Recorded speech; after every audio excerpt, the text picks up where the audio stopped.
Pessoal, boa noite a todos. Eu sou o Padre Murilo. Nós estamos aqui para fazer a nossa live.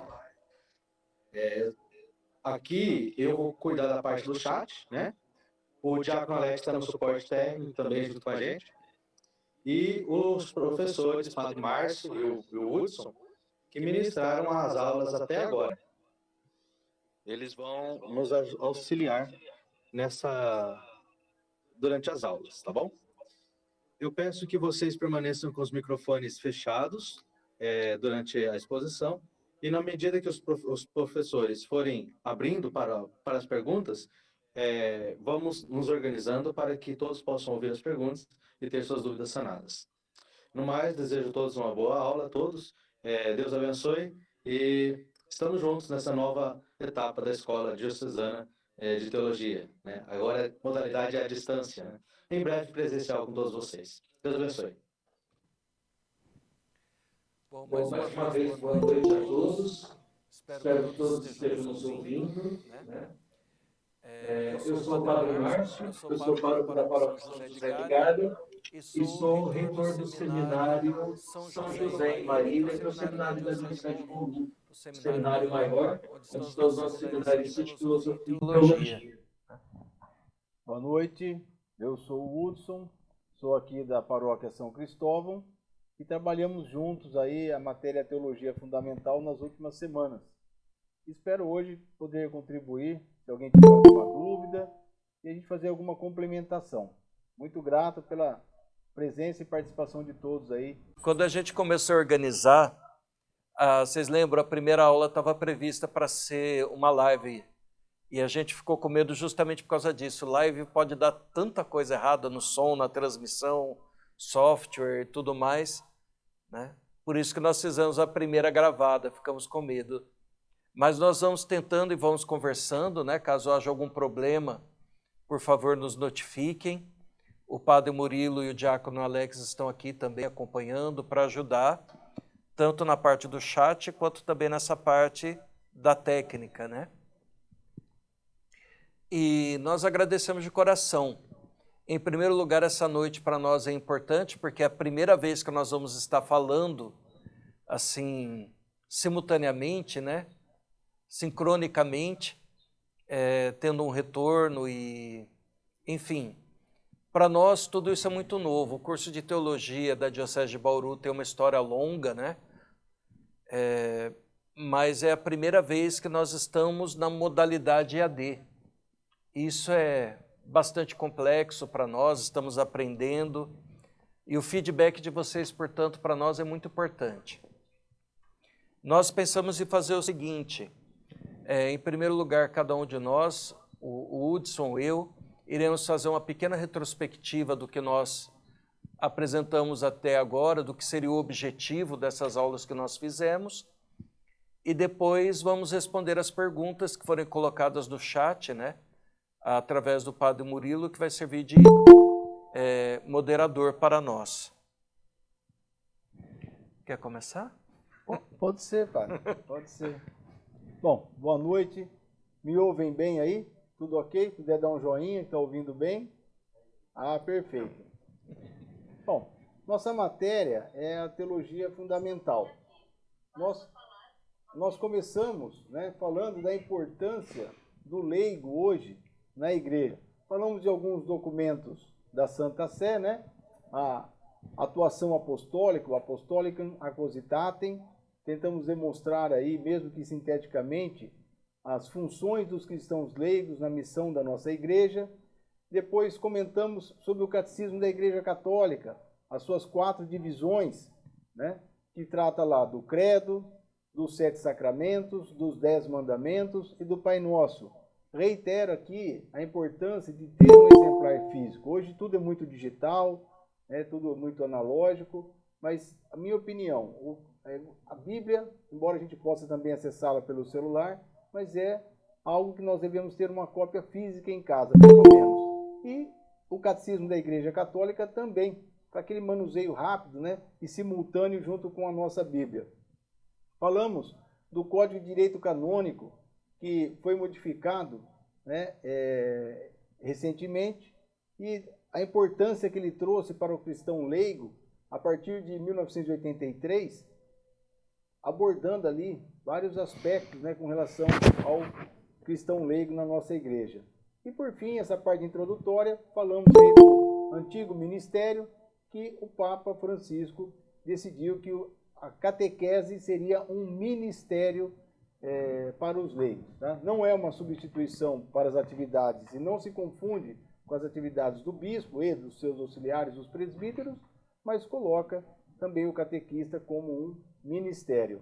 Depois nós iniciamos falando da etimologia da palavra teologia, que dá aquela ideia para nós, né, de a fala de Deus, né, ou o estudo de Deus, uma forma assim bem singela, colocando isso daí. E aí começamos a discorrer sobre a evolução do termo. Começamos lá na Grécia Antiga, naquele momento, né, nas regiões de língua grega, tudo aquilo que era de culto, né, tudo aquilo que era religioso e de divino, e até na poesia e outras formas, era considerado teologia. Então, aquele que, por exemplo, narrava uma poesia ou um teatro relativo aos deuses da época, era considerado, então, ali um teólogo, tá certo? Passamos pela Grécia clássica, né, a evolução desse termo, e chegamos, então, na era cristã, que vai mais ou menos se assemelhando ao que nós temos hoje sobre a definição de teologia. E depois nós falamos sobre esse interesse pela questão teológica, né? Muito importante para nós citarmos que aqui no nosso país a religião católica, desde o seu descobrimento até a proclamação da República, era a religião oficial. E nisso nós tivemos o contexto do padroado, nós tivemos aquela questão religiosa, né, precedente ali à proclamação da República. Também citei a questão da maçonaria nesse contexto, né? E é algo que eu reputo assim, muito importante para nós teólogos compreendermos os vários documentos que existem sobre essa incompatibilidade da maçonaria com a Igreja Católica. E, enfim, entramos no, acho que talvez o cerne da nossa matéria. Dar razão da nossa esperança a quem nos pedir. Então, o teólogo, né, o cristão em si, ele tem que ter essa capacidade, esse preparo para aquele que lhe pedir, olha, me diga aí quais os seus argumentos, ou mesmo que de uma forma singela, com suas palavras, com qualquer cristão, né, às vezes sem muito aprofundamento teórico, mas ele tem que conseguir transmitir isso daí. E nós, que somos estudantes de teologia, exige-se pelo menos um pouco mais de conhecimento na hora de fazer essa defesa da fé. Falamos também sobre o estudo acadêmico, né, da teologia, quando que passa a se reconhecer como uma matéria de nível superior. Falamos da teologia como ciência, a sua matéria, o seu objeto de estudo. E olha só, esse objeto é algo sui generis, né? Nós tentamos nos aproximar de Deus quando a gente está estudando teologia. Por isso que a orientação sempre é que, para se falar de Deus ou para estudar teologia, que nós estejamos num ambiente preparado, que haja uma oração prévia, que haja toda essa ambientação para o estudo da teologia. Depois, então, nós entramos, ainda dentro da teologia como ciência, né, em alguns documentos, o Dei Filhos, né, uma revelação que trata da revelação cristã. Falamos da Igreja Católica Apostólica Romana, falamos do Pastor Aeternos, como que foi a divisão, né, dessas matérias para ministrar para o futuro padre o estudo da teologia. Falamos da Mystici Corporis Christi, esse corpo místico de Cristo que é a nossa igreja. Tentamos demonstrar aí, pelo menos em comentários ou alguma coisa, que essa nossa igreja ela tem uma cabeça, que é Cristo, e tem o corpo que somos nós, esse corpo místico de Cristo. E por fim, entramos lá nessas divisões teológicas. Podemos falar da teologia fundamental, que é a nossa matéria propriamente dita, da apologética, né? Essa apologética não é aquele sentido proselitista, né, de converter essas pessoas, mas você ter uma firme fundamentação racional, né, e dogmática ali do que é a nossa religião, nossa Igreja Católica. E já migramos para a teologia dogmática, que aí sim nós aprofundamos, né, nos grandes mistérios cristãos, e vamos estudar isso daí. Entramos na teologia bíblica, comentamos, mesmo que sucintamente, né, o que é a ideia da teologia bíblica, a teologia patrística, que vai estudar para nós ali o pensamento dos santos padres da igreja, né, não confundindo com patrologia, que vai ser aí então a vida desses padres, né, o escrito deles, nível de informação com relação a essas pessoas. A teologia litúrgica, e para o nosso Papa Emérito, né, Bento XVI, é algo assim ao lado da teologia fundamental, algo primordial da nossa igreja. Depois abordamos aí a teologia moral.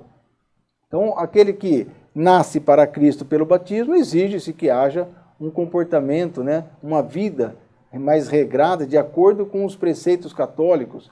E discorremos um pouquinho sobre a teologia espiritual, está ali baseada na revelação, na experiência dos santos, né, nesse organismo de vida espiritual que é a nossa igreja. E por fim, aí, então, falamos da teologia pastoral e depois teologia missionária e ecumênica, né? Finalmente entramos na questão sobre Deus. Na questão sobre Deus, nós comentamos sobre o Proslógion, né, de Santo Anselmo, de Aosta, e aí, finalmente, só um introdutório para entrarmos, então, no capítulo 2, fizemos uma introdução do capítulo 1, entramos no capítulo 2, ele escreveu o Monologion, que era uma concatenação de ideias muito grandes, para provar racionalmente que Deus existe. Era um momento em que a razão e a fé não se encontravam, era um momento complicado na história, e ele então consegue fazer esse link, né, da razão com a fé, só que os seus colegas monges falaram, olha, é muito complicado para nós essa questão de tantas ideias concatenadas e juntas, né? Explique de uma forma mais simples, mais sintetizada, com um único argumento. E ele se motiva, então, para escrever o Proslógion, e aí ele vai provar, racionalmente, com um único argumento, que Deus existe.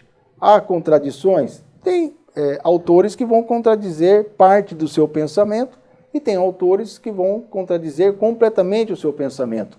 Mas na apostila dá para vocês verem a quantidade de filósofos e de teólogos que até hoje se debruçam a estudar sobre o Proslógion.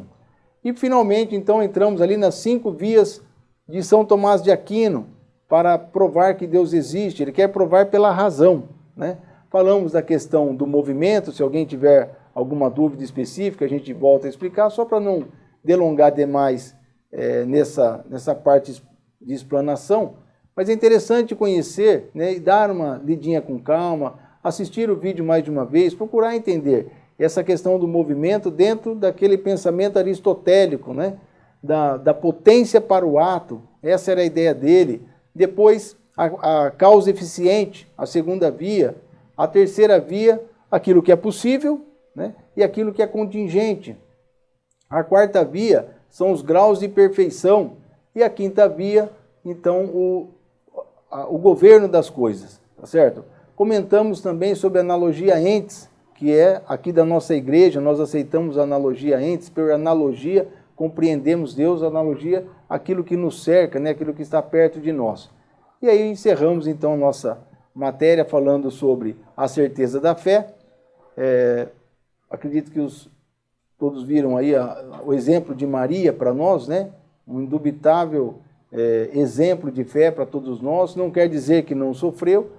Nós falamos também sobre o centurião de Cafarnaum. São pessoas assim que devem servir de exemplo para nós nessa questão da fé. E encerramos a matéria com uma prova aí na última semana, nos últimos dias de aula, uma provinha de múltipla escolha com algumas questões. Vocês podem testar o conhecimento, né?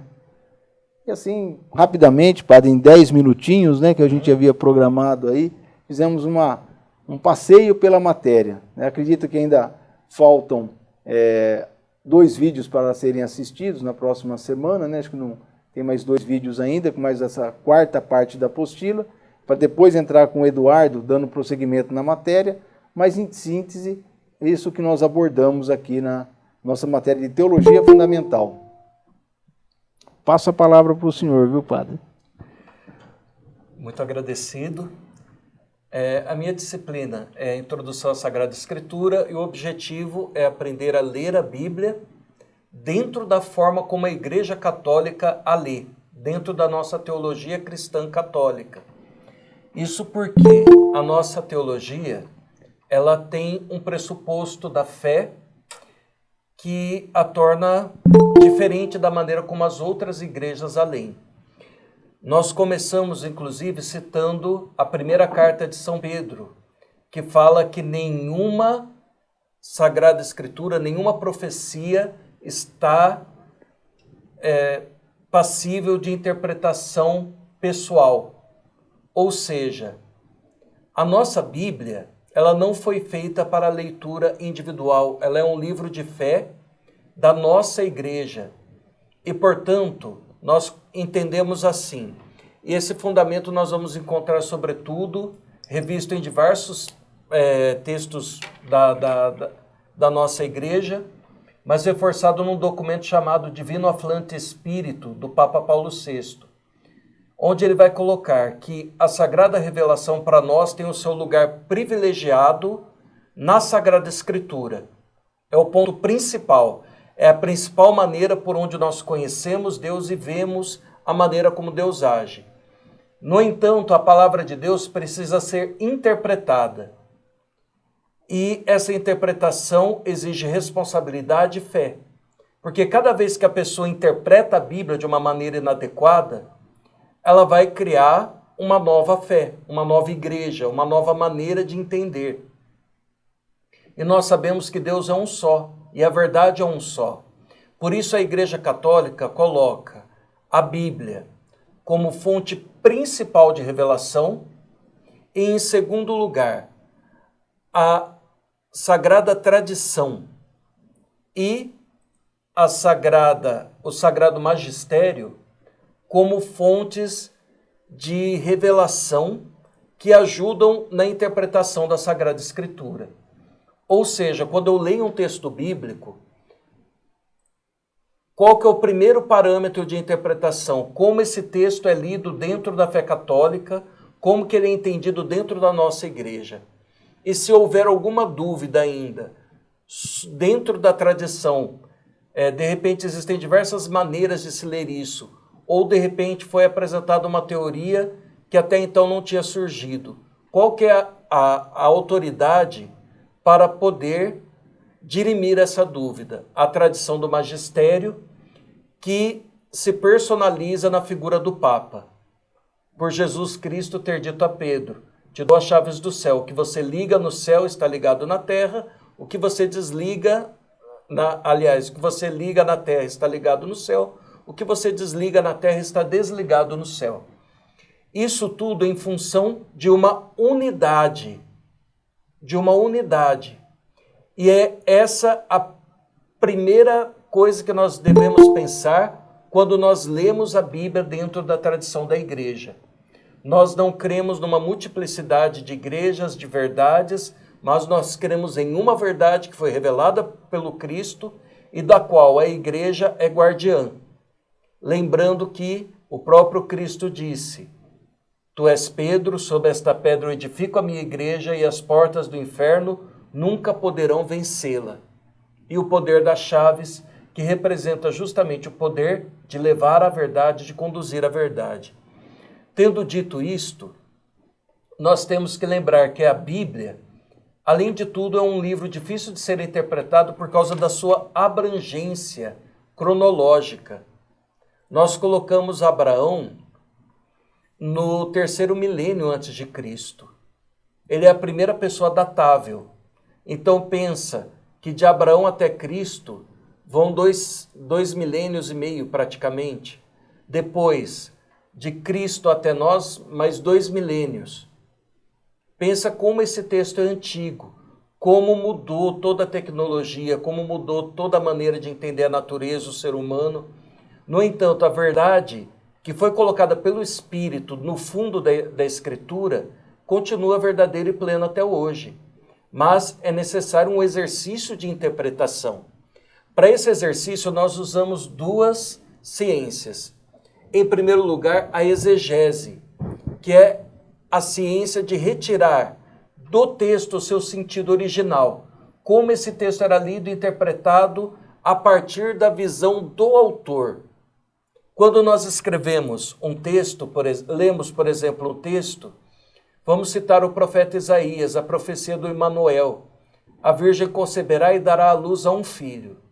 Nós hoje, cristãos, fazemos uma leitura hermenêutica, ou seja, nós interpretamos esse texto e entendemos que ele estava falando do nosso Senhor Jesus Cristo. Porém, o profeta tinha um outro plano em vista. Ele via uma coisa muito menor. Ele via que surgiria em breve, dentro da casa de Davi, uma nova mentalidade no segmento da palavra de Deus. Então essa é a grande diferença. A exegese busca o texto em si, dentro do contexto onde ele foi escrito, tenta enxergar a partir dos olhos do autor.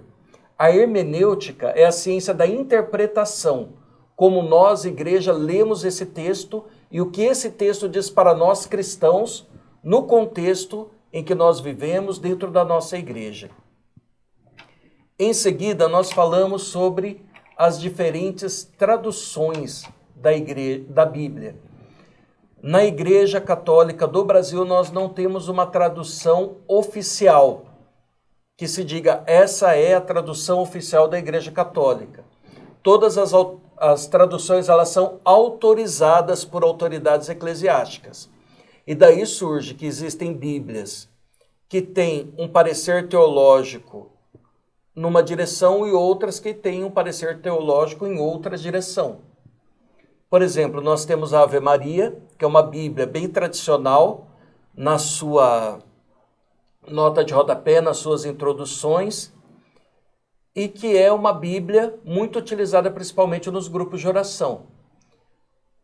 Nós temos a Bíblia pastoral, que tem uma fundamentação muito mais baseada na teologia moderna, na teologia latino-americana, já ligado, inclusive, a alguns problemas da teologia da libertação. Há muita gente que não gosta de ouvir, não pode nem ouvir falar disso, né? E há outras pessoas que entendem isso com um pouquinho mais de tolerância, mas enfim, esse é o problema das traduções da Bíblia. Quem traduz tem que escolher as palavras, porque nem sempre a tradução é clara. Nem sempre há uma única palavra que resuma aquele contexto onde o versículo está. E aí cabe à pessoa que traduz não só escolher a palavra mais adequada, mas colocá-la na linguagem adequada. Aí nós temos mais uma vez a diferença da Bíblia Ave Maria. Ela é a única, por exemplo, que usa as mesóclises, né? Ao invés de dizer lhe será dado, ela diz dar-se-lhe-á, que é muito complicado, por exemplo, os nossos jovens. Hoje é uma linguagem que caiu em desuso, enquanto outras Bíblias usam uma linguagem mais popular, mais próxima dos jovens. E fora as Bíblias pastorais ou catequéticas, que são a Ave Maria, a Pastoral, a CNBB, qual mais? A Bíblia Aparecida e outras, nós vamos ter Bíblias de estudo, que são Bíblias normalmente mais caras, mais grossas, que têm notas de rodapé mais palpáveis, mais críticas, inclusive, no sentido de voltar ao contexto hebraico ou grego da época, e que são Bíblias que servem para o estudo. Dentre elas, a mais renomada é a Bíblia de Jerusalém. É, sem dúvida, a tradução mais respeitada, inclusive quando você vê um trabalho acadêmico em teologia católica, normalmente se orienta que o estudioso, o aluno, o mestrando, o doutorando utiliza a Bíblia de Jerusalém por ser uma Bíblia referência. Quando nós falamos de nota de rodapé, a minha predileta é a Bíblia do Peregrino. Acho as notas muito claras, catequéticas. Muitas vezes você abre a Bíblia, você até assusta, porque ela tem 2 parágrafos de texto e mais da metade da página é nota de rodapé explicando.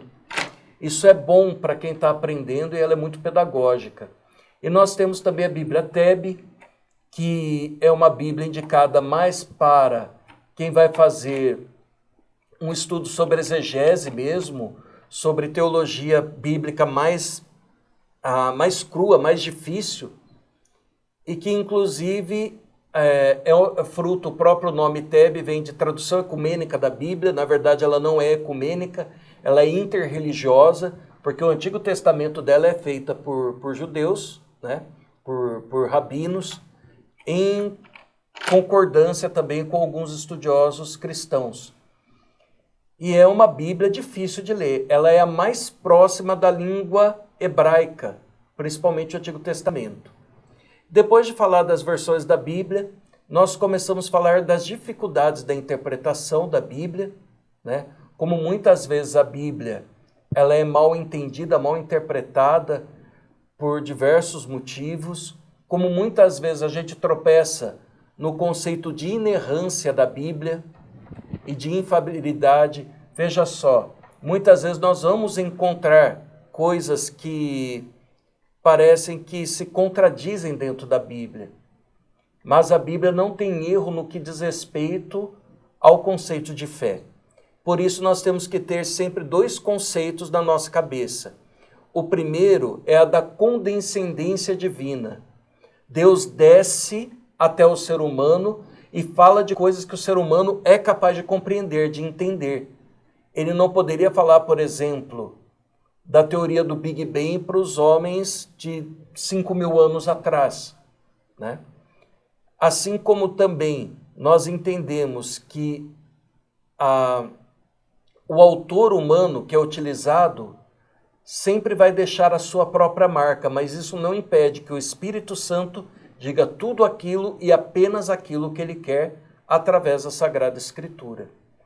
Depois disso nós vamos começar a entrar no tema da história de Israel, mas isso eu vou deixar para outra live. Por enquanto, agora, nós gostaríamos então de começar a ouvir os questionamentos, de ouvir a voz de vocês. Avaliações, questões, perguntas, né, sobre isso que nós falamos, sobre o curso até aqui. E ficamos gratos pela participação de todos.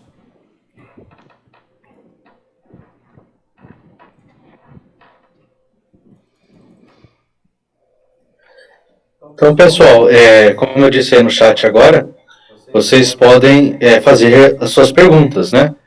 Vamos manter uma ordem para aqueles que quiserem falar, expor também alguma consideração junto aos professores, mas também podemos utilizar o chat e eu vou repassando as perguntas para os professores.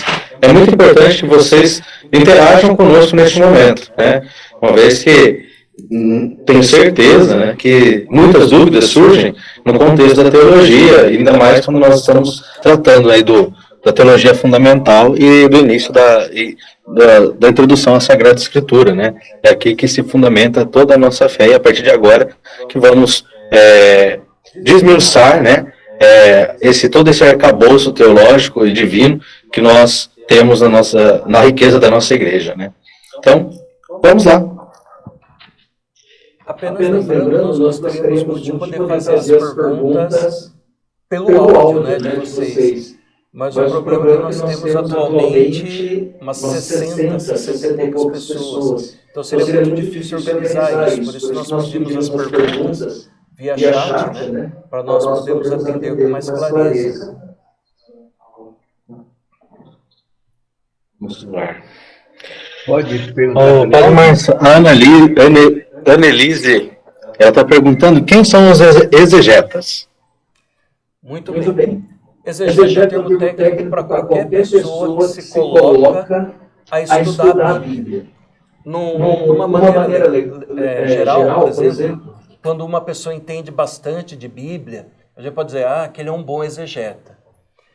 Para nós, Igreja Católica, olha que interessante, o primeiro grande exegeta, inclusive o mês de setembro é o mês da Bíblia por causa dele, né? Dia 30 de setembro, é São Jerônimo. São Jerônimo foi um monge, né, lá no século IV, que lançou a base do que a gente usa até hoje dentro da ciência bíblica. Ou seja, ele foi o primeiro cristão que foi, por exemplo, conversar com rabinos judeus para aprender o hebraico, para aprender a ler o Antigo Testamento no contexto em que eles liam, para entender as festas judaicas, a cultura para poder ter uma visão ampla e comentar bastante o Antigo Testamento com propriedade. Ele vai ser o responsável também por fazer a tradução da Bíblia, a primeira grande tradução católica, né? Que é a nossa tradução oficial da Igreja Católica, no geral, até hoje, que é a Vulgata, em latim. E ele é quem lançou, vamos dizer assim, os pilares, o arcabouço teórico do que vem a ser a ciência bíblica. Tanto que o comentário bíblico mais renomado, se vocês pesquisarem, custa uma fortuna. São 2 volumes que os 2 juntos são dessa grossura. Chama-se Comentário Bíblico São Jerônimo, apesar dele ser ecumênico, de ter vários evangélicos também envolvidos, mas é uma homenagem prestada a ele, porque ele foi, assim, quem lançou esse grande monumento inicial do estudo bíblico. A partir dele, foram surgindo várias outras pessoas que também fizeram estudo, analisaram a ciência bíblica. Recentemente, por exemplo, no Brasil foi lançado uma coleção de livros chamada A Catena Áurea, que é de São Tomás de Aquino, onde ele faz uma coletânea e pega cada versículo do Novo Testamento, dos Evangelhos, melhor dito, e vai citar cada santo padre da nossa tradição que comentou aquilo. É um trabalho fabuloso, né? Você imaginar que alguém escreveu aquilo na Idade Média, né? Quando os livros ainda eram escritos à mão, né? A única maneira de você ter uma Bíblia era copiando palavra por palavra dentro da sua casa. E por fim, quando vai chegando o tempo contemporâneo, vão surgindo as faculdades. Já na Idade Média elas vão se solidificando, e o curso de especialização em Bíblia tem duas vertentes. Uma é a teologia bíblica, que vai mais para a hermenêutica, que é a interpretação, e tem o curso de exegese bíblica.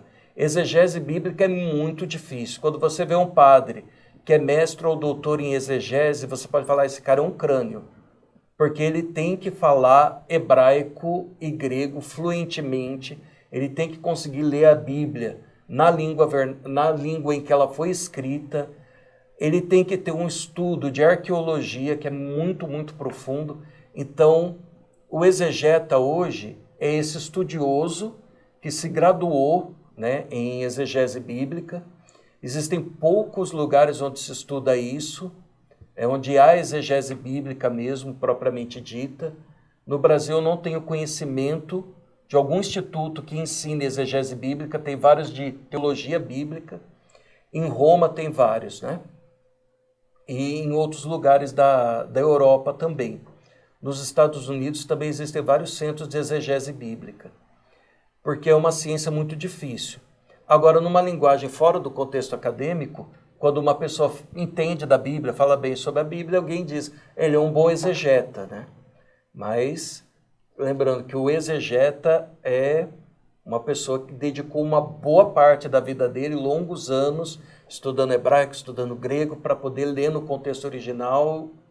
Enfim, uma ciência muito complexa e muito difícil. Espero que eu tenha explicado. Obrigado, Padre Márcio, pela exposição. A Annelise também perguntou como podemos demonstrar a veracidade da história bíblica antes de ela começar a ser escrita. Uma pergunta interessante. Olha, não sei se eu entendi. Mas a questão principal para nós é a seguinte. Quando nós pensamos nos nossos irmãos evangélicos, um dos fundamentos da reforma, né, nós falamos as 3 solas de Lutero, que era só a Escritura, só a fé e só a graça. Só a Escritura significava que só vale aquilo que está na Bíblia. Nós, católicos, temos uma compreensão muito interessante disso a partir da nossa tradição. Porque a tradição da igreja, a tradição oral, ela vem antes da tradição escrita. Vamos pensar que os escritos mais antigos do nosso Novo Testamento, por exemplo, foram os escritos de São Paulo. São Paulo foi martirizado provavelmente por volta do ano 60, que foi quando teve a grande perseguição por Nero em Roma. Portanto, as cartas dele, provavelmente a maioria delas foram escritas entre o ano 50 e o ano 60 depois de Cristo. Ou seja, mais de 30 anos depois da morte de Cristo, da sua ressurreição. Os apóstolos começam a escrever suas memórias, os evangelhos, mais ou menos por volta do ano 70, que é quando a cidade de Jerusalém foi destruída, que foi um evento muito importante para a fé daquele povo. E então você vai me perguntar, quais são os elementos para nós podermos entender essa palavra de Deus e compreender que ela é histórica, que não foi inventada por alguém? Em primeiro lugar, para nós o Novo Testamento, os livros do Novo Testamento, eles vêm da tradição apostólica. Lucas não foi apóstolo, mas ele foi discípulo de São Paulo, que foi apóstolo. Você entende? São Marcos não foi apóstolo. Uma tradição muito antiga diz que Marcos, na verdade, foi intérprete de Pedro durante suas viagens apostólicas. Conhecia Pedro, estava com ele, e foi a partir daí que ele escreveu, né? E a tradição apostólica, ela se solidifica a partir da tradição oral que a igreja conhecia desde o começo. Então, os próprios cristãos, no começo, foram filtrando o que era ou não fidedigno e o que era ou não considerado inspirado por Deus. Que é uma pergunta muito interessante. Quando você estuda a história da igreja, você vê que existe 1 milhão de livros bíblicos. Apócrifos, tem o Evangelho de Judas, tem o Evangelho de Maria Madalena, o Evangelho de São Tiago. Quem escolheu os livros e quem decidiu que esse livro é inspirado por Deus e tem que estar na Bíblia e esse não, né? Então, os cristãos antigos, baseados na tradição dos apóstolos, decidiram esses livros, escolheram, porque eles tinham justamente na pregação dos apóstolos o fundamento da fé. Portanto, a tradição antecede a escrita. A tradição apostólica ela é mais antiga do que a Bíblia e é inclusive o filtro para interpretar quais escritos eram ou não compatíveis com a nossa fé e, portanto, inspirados por Deus, né? E é por isso que a nossa igreja tem a grandeza de dizer que nós cremos não apenas na Sagrada Escritura, mas na tradição, como fonte de revelação bíblica. Ok? Espero ter esclarecido um pouco. Os livros do Antigo Testamento, padre, os primeiros livros, ela complementou a pergunta dela. Com relação aos livros do Antigo Testamento, nós seguimos o cânon dos judeus, o que os judeus entendiam por Antigo Testamento. Quando nós falamos desses livros, é muito mais complexo porque o Antigo Testamento, o Novo Testamento foi escrito em um século, praticamente. O Antigo Testamento foi ao longo de milênios, né? Se você pegar a história de Abraão, também é uma história totalmente baseada na tradição oral, né? Num determinado ponto do curso nós vamos falar isso, né? Na época de Abraão, os escritos eram cuneiformes, ou seja, a pessoa pegava lá uma varetinha e marcava na argila as letras, depois cozinhava aquilo e guardava como documento. Não dá para imaginar Abraão andando no meio do deserto com uma carroça cheia de tabuinha que era o diário dele, né? Agora, uma coisa muito forte é a tradição oral. Essa tradição oral, que dava nome aos lugares onde as coisas foram acontecendo, que era transmitida de boca em boca, é algo extremamente significativo para os povos do Oriente Médio e muito fidedigno. Até hoje, quando tem alguma descoberta arqueológica, você vê lá em Jerusalém, há pouco tempo encontraram uma casa que era um antigo lugar de culto cristão, e uma descoberta retumbante, maravilhosa e não sei o quê. Mas você pode ter certeza que aquele arqueólogo chegou àquele lugar porque tinha lá algum aldeão que falou: naquele lugar havia um templo, antigamente. É a tradição oral que foi transmitindo isso rapidamente. e que vai se solidificando depois escrita da mesma forma que acontece com o Novo Testamento. E da mesma forma, nós acreditamos no Espírito Santo como autor e inspirador daqueles que vão escrever e daqueles que vão depois compilar esses escritos ao longo dos séculos. Tá bom?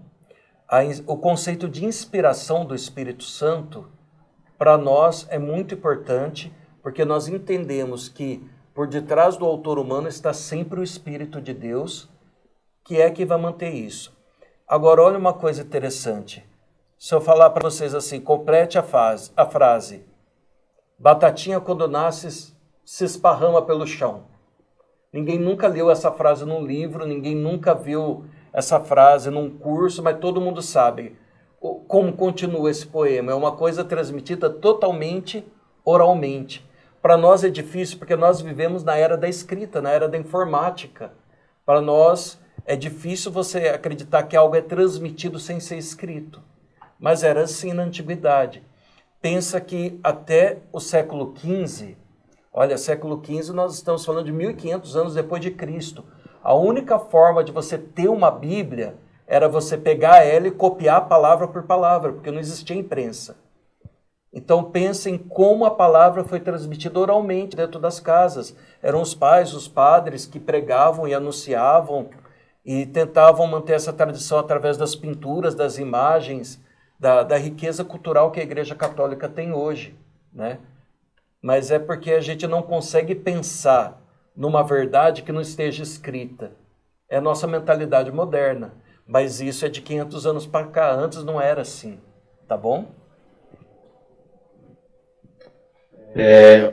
Temos mais uma pergunta aqui, padre. O Agnaldo, ele pergunta para nós se nós sabemos o porquê que somente em 1999 o curso de teologia foi reconhecido no Brasil como ensino superior. Quer que eu responda essa, pai? Por favor. Essa é da minha matéria aqui. O que acontece? Talvez não tenha havido, antes de 1999, uma preocupação em que a formação teológica fosse reconhecida como nível superior. Embora nós tenhamos seminários aqui no Brasil e formando padres, e posteriormente, após a separação da Igreja e do Estado, o Brasil deixa de ser católico, e aí sim, alguns anos após, outras denominações religiosas passam a vir também para o Brasil, e aqui também começam a formar os responsáveis, os pastores, ou o que quer que seja dessa religião. Talvez não tenha havido uma preocupação. E quando houve essa tentativa, eu imagino que tenha havido dificuldade. Hoje nós temos algumas matérias, né, alguns assuntos que tentam ser reconhecidos como nível superior, e há toda aquela dificuldade na questão de conteúdo programático, grade curricular, as aulas mínimas para ser considerado nível superior. Então, em 1999, alguma faculdade aqui no Brasil, desejando ser reconhecido como nível superior, entrou com um processo no Ministério da Educação, então Ministério da Educação e Cultura, hoje Ministério da Educação, e aí sim chegou-se a um consenso. Olha, o que vai ser ensinado, né, é por conta de cada faculdade, de cada denominação religiosa. Mas o que é que eles estão reconhecendo como nível superior? Que haja uma grade curricular, que tenha uma quantidade mínima de horas-aulas, né, que os professores sejam graduados para ensinar aquele conteúdo. Por isso que aconteceu só em 99. Anteriormente a isso, eu não tenho conhecimento, eu não sei se houveram outras tentativas, mas a gente sabe que no Brasil, a partir então desse estudo, né, desse parecer da Câmara de Educação Superior, em março de 99, a teologia é reconhecida como nível superior, desde que obedecida aqueles preceitos básicos do MEC. É isso. Legal. Quiser alguma coisa, padre, se o souber? Só lembrando, né? Essa é uma outra questão também que o senhor trabalha no curso dele. E é uma questão bastante importante para nós, da teologia como ciência. Porque muitas pessoas ainda têm dificuldade até de entender a teologia como ciência. Mas veja que como ciência ela tem um arcabouço, ela tem um conteúdo programático, ela tem um objeto que é observável, que é a tradição cristã católica, Então, se você disser, por exemplo, que a teologia não é uma ciência, você não pode afirmar que a filosofia também o seja, por exemplo, ou a sociologia, já que estudam também objetos que são Intangíveis, né? intangíveis, né? E havia, de certa forma, esse preconceito contra a teologia, né? E com o tempo isso foi se dirimindo, né? E hoje nós temos a graça, né, de ter o reconhecimento. A minha geração foi poder reconhecer meu curso, né? Eu me formei em teologia em 2005. Naquela época o nosso instituto ainda não era reconhecido. Depois eu tive que fazer um processo de convalidação. Mas era triste que a gente estudava 8 anos e saía sem nenhum diploma, né? Saía com o conhecimento, mas sem nenhum papel para mostrar. O papel é bonito também, né? Nem que seja para pendurar na parede, mas a gente tem esse reconhecimento científico, e isso é importante, né? E importante também, não só pelo reconhecimento, mas porque nos lembra que a teologia ela deve ser estudada e mantida com rigor científico. Não pode ser feita de qualquer forma, no achismo, né? Aqui o Valdir, ele também perguntou sobre a questão dos documentos da igreja que são recomendados. Em alguns, a tradução não chegou à língua portuguesa ainda. Ele disse que traduziu e tudo mais, mas ele pergunta se a gente pode adquirir nas livrarias católicas alguns documentos. A maioria desses estão disponíveis, né? Alguns deles, por exemplo, os documentos fundamentais você vai encontrar na editora CNBB com certeza. Alguns que são menores e que não têm tanto relevo, você encontra no site do Vaticano, www.vatican.va. E lá você procura a tradução, a maioria deles tem a tradução português de Portugal, mas dá para ler sem problema nenhum para nós, né? Seria interessante, Valdir, quando você encontrar esses documentos que não estão traduzidos, indicar para nós que você teve dificuldade em encontrá-los, inclusive para que nós possamos estar atentos e providenciá-los também, tá bom? Mas a maioria deles você vai encontrar os que são da Igreja Mundial, né, emitidos pelos papas, no site do Vaticano, com certeza, e os demais você encontra na editora CNBB. Tem um recurso, né, padre? O Google, ele também traduz automaticamente, né? É uma opção. Não é uma tradução fidedigna, né? Mas assim, para ter uma noção do assunto pode ser usado, mas não é uma tradução fidedigna e muito confiável. Às vezes uma palavra, né, que se mude ali a forma de traduzir, muda totalmente o contexto ou a ideia do texto, né? Então só tomar essa cautela aí. Tá lá. Legal, Valdir. Obrigado aí pela dica, né? Imprimiu o documento. Legal. Pessoal, nós estamos finalizando o tempo aqui com o Google Meet. Nós estamos disponibilizando já na plataforma um novo link para vocês entrarem novamente, para a gente não perder a reunião. Infelizmente, a gente não conseguiu ainda ampliar os horários ainda, mas estamos trabalhando para que isso aconteça. Peço a compreensão de todos. E eu retomo as perguntas da Liege e da Rosa na próxima conferência. Entram aí já no link na plataforma e já acessem para a gente já dar início, continuar a nossa aula, por favor. Deus abençoe a todos. Olá, pessoal. Então, vamos dando continuidade às nossas perguntas. Niege está perguntando para o Padre Márcio, para o Wilson, né, se as encíclicas que vocês citaram e disponibilizaram na plataforma, se é recomendável lê-las integralmente. Olha, da minha parte, no curso de Introdução à Sagrada Escritura, eu destaquei nos slides, aliás, o Thomas pediu os slides, nós vamos providenciar já, né, vai ficar disponível também na plataforma. Está destacada lá as partes que são mais relevantes. Essas citações elas servem tanto para aprofundamento quanto para tirar alguma dúvida, para conhecimento. Mas da minha parte, o que vocês têm que ler é a Bíblia. Se vocês lerem a Bíblia ao longo desses 2 anos de curso de teologia, está perfeito, né? Agora, os textos que são citados, eles servem de fundamentação, né? Para que vocês saibam também de onde nós estamos tirando as ideias, os conceitos, mas não é obrigatório lê-los na íntegra. Eu indico muito fortemente a leitura da Dei Verbo, por ser um texto fundamental.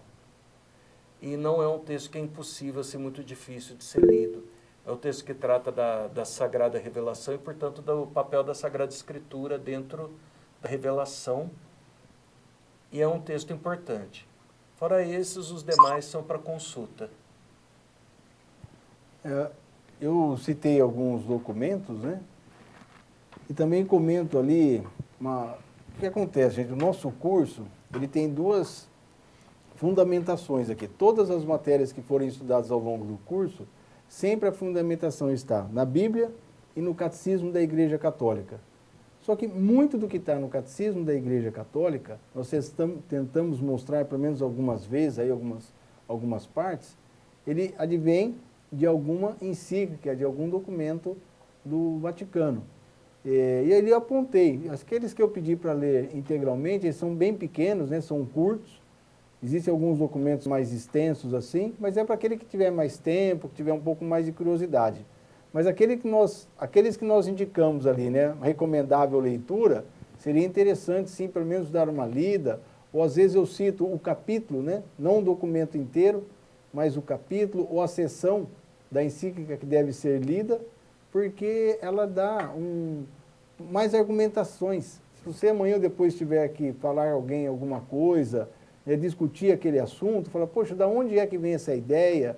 Né, da onde que brota, de onde que saiu esse conteúdo que está no material didático? Está lá, ou na Bíblia, ou no Catecismo, ou em um desses documentos. E ali você vai poder acessar também, não com as minhas palavras, ou às vezes a gente é falho, né, pode cometer algum erro de interpretação, e você vai ali na fonte, com certeza vai ter uma riqueza muito maior de conteúdo e de quantidade de informações disponíveis. Por isso que a gente recomenda, não são todos não, tem documentos bem extensos ali na nossa matéria, né? Não há necessidade de lê-los não, mas às vezes um parágrafo que a gente cita, né, vai até lá, porque ali às vezes faz referência a outros documentos ou a outros textos bíblicos, e assim a gente vai crescendo devagarzinho na fé, vai crescendo na teologia, e nada que também impede de que no futuro dê um passinho para trás, volte a ler matérias anteriores que já foram ensinadas, porque conforme vai agregando conhecimento lá na frente com outras matérias, você consegue compreender com mais qualidade, com uma melhor qualidade, às vezes alguma coisa que foi ensinado lá no passado. E você volta a ler aquilo e assim vai progredindo. Né? Tem um termo, parece um termo meio absurdo, viu, padre? Mas eu já ouvi em alguns cursos da nossa igreja aqui, né? Nós temos que ruminar a matéria. Sim. Então a gente absorve aquilo, vai lá para o coraçãozinho, né? E é lá no coração que dá o nosso pensamento, né? Os nossos sentimentos não são no cérebro. E aí depois você volta aquilo e você vai ruminar aquilo de novo. Vai, pô, peraí, deixa eu mastigar de novo, deixa eu absorver de novo, deixa eu buscar entender de novo. E aí, né? Faz essa ingestão de novo, né? Desse conhecimento. Tá bom? Espero ter esclarecido.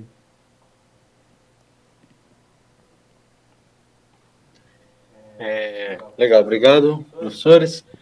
O Wagner disse que adquiriu uma obra do Denzinger com o Hühnermann, que são 2 teólogos da nossa igreja, né? Ele disse que está satisfeito. Qual é a opinião de vocês sobre o Denzinger, né, sobre a sua obra, a contribuição que ele deu para a igreja? É uma obra fundamental para quem vai estudar teologia. Estou tentando lembrar o nome desse livro, é um catatauzão assim da capa marrom que tem todas as definições de fé ao longo da história da igreja, né? Todos os dogmas, os concílios importantes. Tá me faltando, nossa, fugiu o nome. É o Denzinger.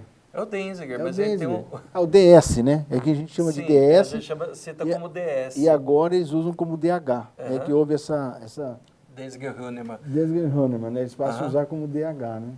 O Denzinger foi o que fez o primeiro estudo, né, a primeira parte, e o Hahnemann fez a adaptação depois até os documentos de São João Paulo II, né, que também é um bocado de coisa. Então, antes era DS, agora é DH. O DH é esse que tem até João Paulo II. É um documento fundamental. O triste dele é que ele é muito caro, né, é um documento que assim, precisa de um certo investimento. Não consegui achar ele ainda em PDF digitalizado ou alguma fonte que fosse mais barata a utilizar, mas você utiliza ele como se fosse um dicionário praticamente. Você tem uma dúvida, sei lá, sobre Imaculada Conceição. Você vai lá no final, olha e você vai descobrir quais foram os concílios que falavam sobre isso, qual foi o Papa que definiu esse dogma, o texto, o documento onde esse dogma está definido. Então, é uma obra importantíssima para entender a tradição da igreja, né? E, lógico, não é um livro que você vai ler, é um livro que você vai usar como, de fato, uma enciclopédia ou um dicionário, né, para consulta. Muito bom. Só fazer um complemento, padre. No nosso material didático aí, acho que eu cheguei a citar o Denzinger, né? Então, você vê lá notas de rodapé, por exemplo, do Catecismo da Igreja Católica, ou dessas encíclicas que nós citamos, você vai ver lá o DS ou o DH e o número na frente. Lá tem para nós, né, aquela parte principal que interessa desse documento, com relação àquilo que foi citado. Então, também não recomendei a compra, né, falei só do Catecismo da Igreja Católica, porque realmente é um livro caro, mas aqueles que puderem, recomendo sim, vale a pena, porque quando você está estudando, por exemplo, o Catecismo da Igreja Católica, você vê lá um númerozinho com nota de rodapé. Quando você vai lá, está Denzinger, e aí está ali um número milenar, né? Você, puxa vida, o que é isso? Você vai no Denzinger e lê aquilo, já está resumido, já está indicando para você qual é a encíclica, de onde saiu aquilo, qual o conteúdo total, por que foi extraído aquela ideia resumida no catecismo de algum outro local. Então é muito interessante. Parabéns aí ao nosso colega que fez a aquisição, né? É o Wagner, né? Parabéns, viu, Boa Wagner? aquisição. Boa aquisição, vale a pena. Pessoal, vocês possuem mais alguma pergunta, alguma consideração?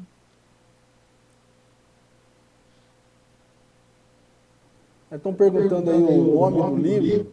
É Denzinger mesmo. Né? Se você chegar na Livraria Católica da Praça, lá tem, né? Não lembro, o meu eu É que ele comprei vai já. ser compêndio das definições de fé e moral, alguma coisa assim. Isso. Mas se você procurar no Google, Denzinger vai aparecer, com certeza.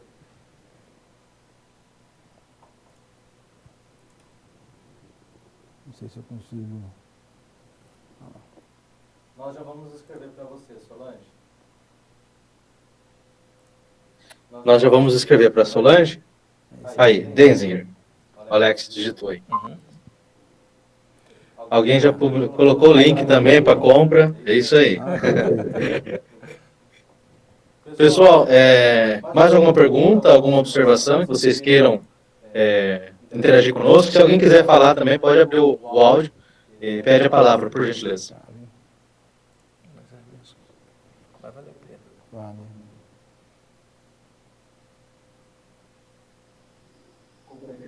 Estão ouvindo bem? Pode falar? Valdir, Posso? Estão ouvindo bem? estamos ouvindo sim. Ok. Quero parabenizar o padre Márcio, o Hudson, excelentes as aulas, bem didática.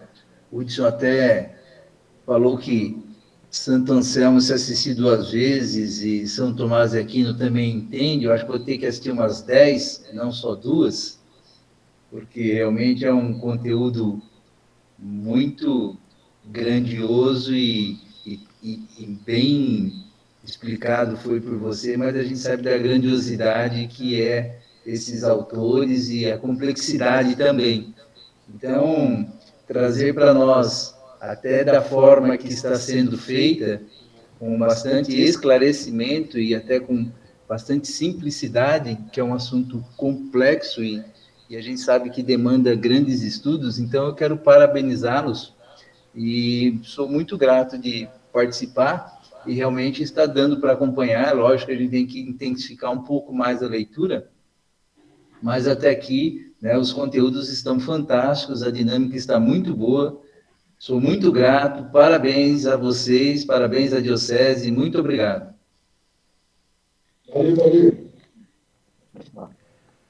Nós agradecemos ao reitor, ficamos muito felizes e é muito importante para nós, porque de fato, eu acho que eu falei o nome da equipe, né? Eu sou o dinossauro da equipe porque eu estou trabalhando com o curso de teologia desde a época que foi ainda na Catedral, depois foi na Santa Terezinha, mas essa maneira de trabalhar EAD é totalmente nova, né? A gente nunca trabalhou assim. Então é muito bom ter um retorno, saber como está indo, né? Inclusive críticas também são bem-vindas para nós, o que a gente puder melhorar, o que a gente puder fazer para atingir melhor, né, os nossos alunos, nós agradecemos de coração.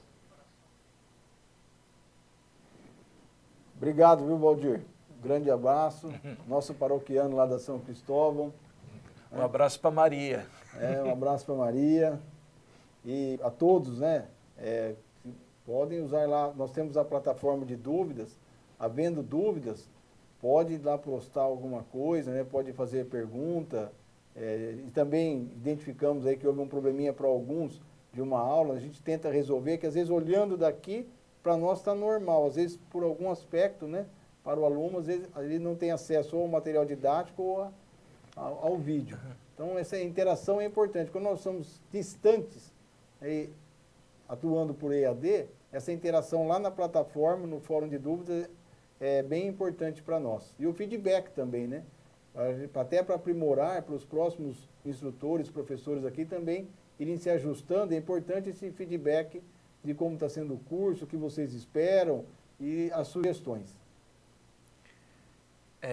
Também lembrando que a plataforma vai ser o nosso principal meio de comunicação, né? Até houve a sugestão de criar um grupo do WhatsApp. Eu não tenho nada que seja feito um grupo, por exemplo, entre os alunos. Só que grupo de WhatsApp com gente de igreja, quem é de pastoral sabe. Todo dia tem bom dia, tem boa tarde, tem boa noite, tem a oração do santo não sei qual, tem o vídeo do padre não sei quem. Tem o e aí a gente não dá conta de acompanhar. Imagina um grupo com 100 pessoas, né? Então, nós vamos utilizar sempre a plataforma como principal meio de comunicação com os nossos alunos, né? Inclusive o e-mail, peço que usem o e-mail apenas para coisas mais pessoais, talvez alguma questão mais prática, mas que utilizem mesmo a plataforma, porque partilhando as dúvidas a gente enriquece também os outros, né? E não tenho medo de pôr. Essa semana eu dei uma cutucada com a questão das versões da Bíblia e das traduções, porque eu achei que estava, assim, eu estava ansioso para ter um feedback de vocês, né? Porque estava tudo muito quieto, né? Então é muito importante para nós ter o comentário de como está sendo a aula, se está sendo interessante, se alguma dúvida ficou, né? Isso enriquece bastante o nosso curso, né? Então toda a interação para nós é muito, muito preciosa. Padre, boa noite. Alunos, quem está querendo falar? Sou o Rodrigo, padre. Padre Murilo. Felipe, isso. Está um pouquinho baixo, mas pode falar, Felipe. Padre Murilo, em relação à plataforma do Meet que nós estamos usando para a transmissão das aulas, nesse momento, por exemplo, a gente teve, eu percebi que tive pelo menos uma dificuldade grande para mudar de uma sala para outra, né? Se vocês puderem fazer um passo a passo, porque já visto que acho que na primeira parte da aula nós éramos em 60 e poucas pessoas, agora uma boa parte não conseguiu voltar, não sei se foi por questão de técnica ou porque se perdeu na hora de fazer a mudança de sala. Se vocês puderem fazer um passo a passo lá depois na questão da mudança de salas, eu acho isso importante. Obrigado.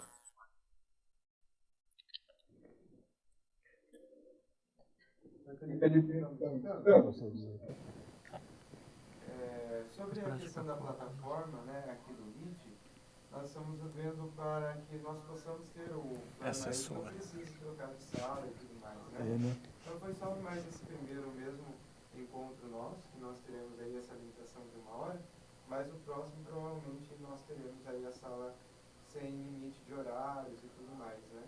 É que o Meet pro comercial precisa de algumas questões técnicas aí, e tem também a questão da fúria, né? Então nós estamos resolvendo aí para que a próxima aula nós não tenhamos esses tipos de trabalho, tá bom?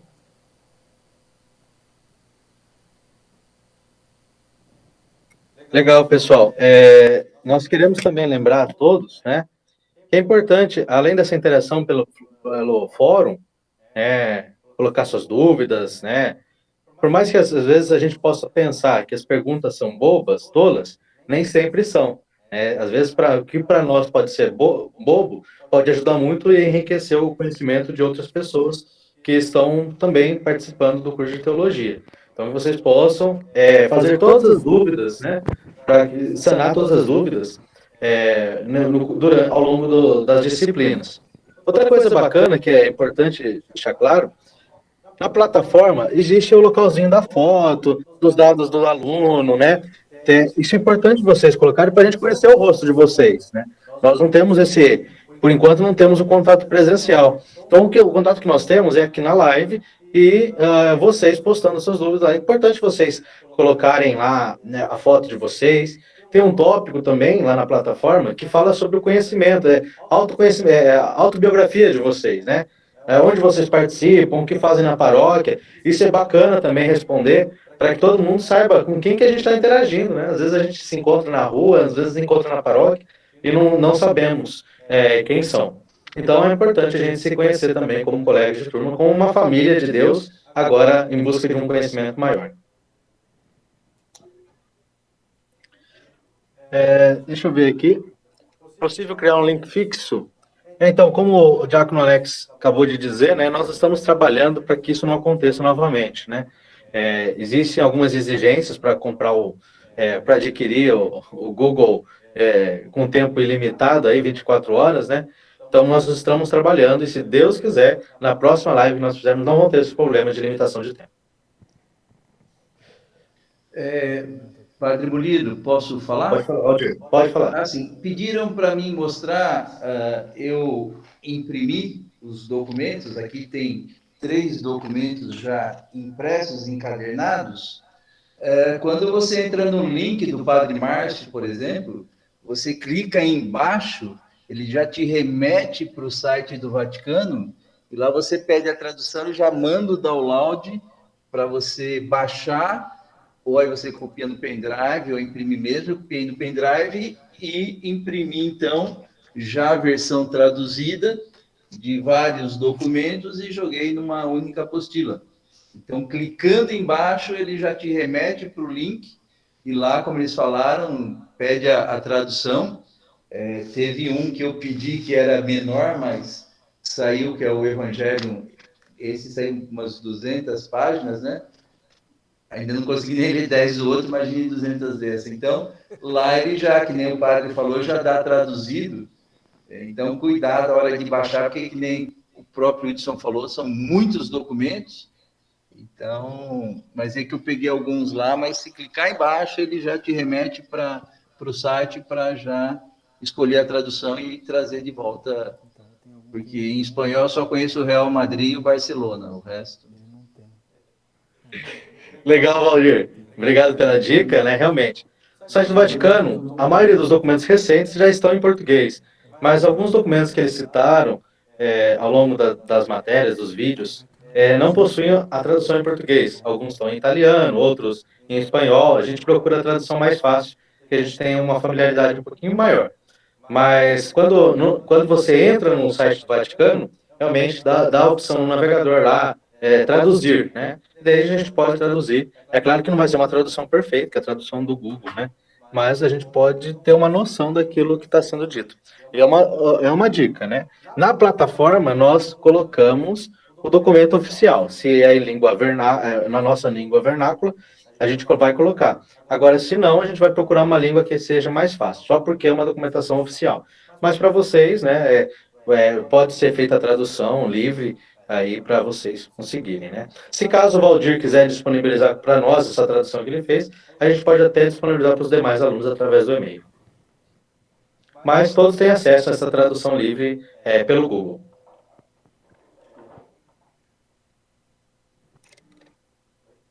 Tem uma pergunta aqui que ficou para trás, encontrei aqui, né? Na prática, qual a conduta da igreja em relação ao maçom ou comunista? O que se pode afirmar sobre serem excomungados?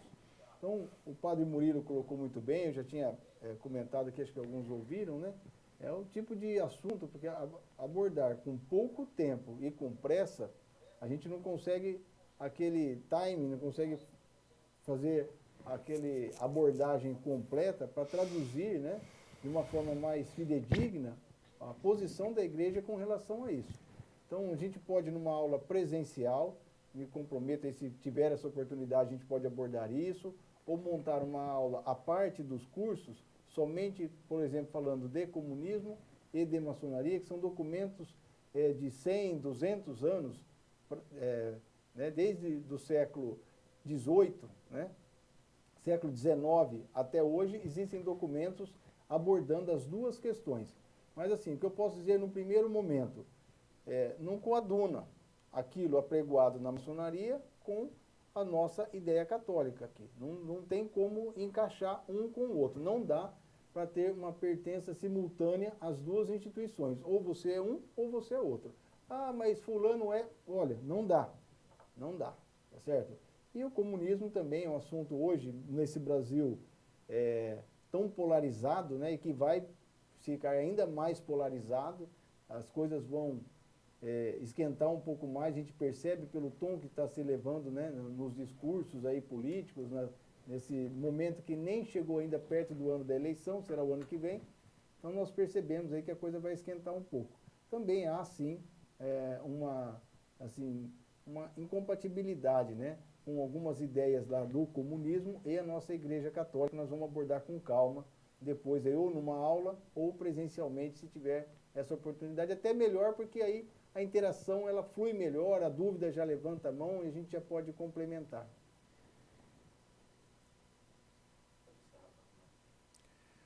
Bom, queremos agradecer a todos, né, pela presença, a todos que têm apoiado o nosso curso. Que Deus abençoe muito o lar de cada um de vocês. Também minha gratidão ao diácono Alex, ao padre Murilo, ao Hudson aqui, né, pessoas de caminhada junto com a gente, que têm se esforçado muito para que esse curso possa acontecer. Peço que nós encerremos consagrando essa nossa noite, esse nosso estudo, a Santíssima Virgem Maria, Mãe da Divina Sabedoria. Ave Maria, cheia de graça, o Senhor é convosco, bendita sois vós entre as mulheres, bendito é o fruto do vosso ventre, Jesus. Santa Maria, Mãe de Deus, rogai por nós, pecadores, agora e na hora de nossa morte. Amém. E que desça sobre todos vós e sobre os vossos lares a bênção do Deus Todo-Poderoso, Pai, Filho e Espírito Santo. Amém. Pessoal, antes de nós finalizarmos, eu peço para que aqueles que podem abrir as câmeras, para a gente tirar um print aqui, uma foto, nossa primeira aula live aqui, para que nós possamos registrar, tá bom? Vamos colocar aqui.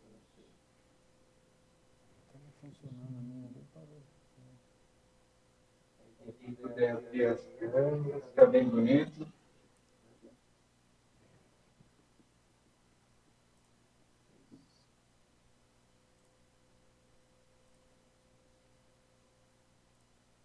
Muito bom.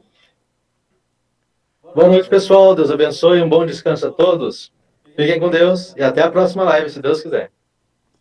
Amém. Boa noite a todos. Bom descanso. Bom final de semana.